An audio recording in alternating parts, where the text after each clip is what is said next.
What's going on, everybody, and welcome to Lane's Man Cave. And today, I'm going to be doing my 2026 NFL mock draft.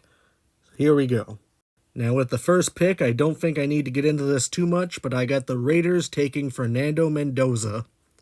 Now, I don't think Mendoza is the best quarterback prospect in the world. In fact, I don't even think he's better than Cam Ward was as a prospect. But I do think Mendoza's floor is higher. I just don't think his ceiling is. But that being said, Clint Kubiak is one of the best offensive minds in football, and realistically, the Seahawks don't win the Super Bowl without him. And he has some nice weapons, like Brock Bowers, who's arguably the best tight end when healthy. Ashton Gentile will be a lot better this year. And the Raiders have a revamped offensive line. With the second pick, I think the Jets will select Arvell Reese. I know there's been a lot of buzz about David Bailey going to this spot, but I just do not see it. I think Reese is the superior prospect. He's certainly not a finished product, but it's not like the Jets are a piece away from contending or even making a wildcard spot. The Jets need that defensive cornerstone now that they traded Sauce and Quinnen Williams, and I think Reese can be that guy. In the short term, I think he splits duty as both an edge rusher and a linebacker, but I think in the long term, he's going to be a full-time edge. But what he really needs to do first is put on the weight. With the third pick, I think the Cardinals take David Bailey.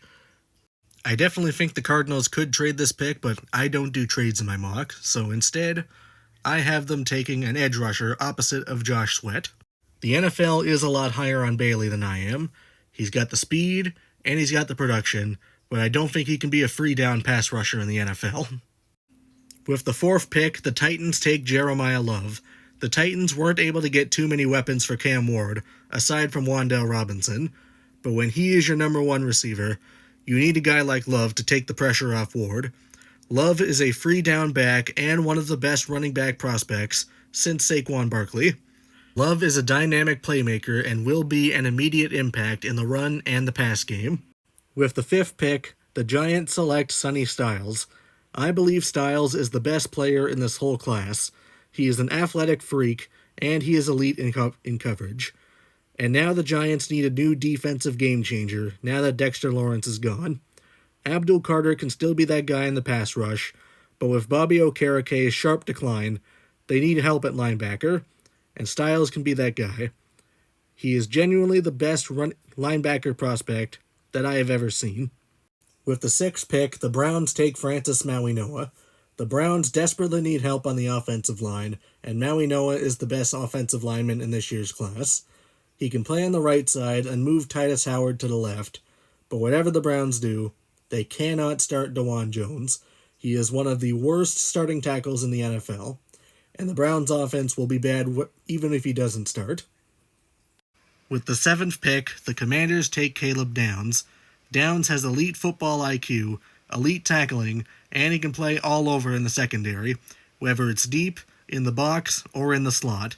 Dan Quinn's job is on the hot seat, and he'll need a lot more than a healthy Jaden Daniels to get the Commanders back to the playoffs, but having a future All-Pro in your secondary will help. With the eighth pick, the Saints select Ruben Bain. I know the arm length turns a lot of people away from Bain, but he's got the IQ, he's got the technique, and he's got the motor to cancel all that out. Plus, the Saints are going to need a replacement for Cam Jordan, and there's no better successor than Bain. With the ninth pick, the Chiefs select Mansour Delane. With Trent McDuffie and Jalen Watson off the team, the Chiefs are going to need a new lockdown corner, and Delane can be that guy. While he won't fix their secondary problems overnight, this is not a contending year for the Chiefs. A player like McDuffie is very hard to replace, but Steve Spagnuolo has been known to get the best out of his corners. And with the 10th pick, the Giants select Spencer Fano. Fano is technically polished and can play both left and right tackle, which is something the Giants desperately need. Right now, their right tackle is Jermaine Illuminor, and Andrew Thomas is one of the most injury-prone players in the NFL, so he will probably take a lot of snaps at both right and left tackle. Like and follow for part 2.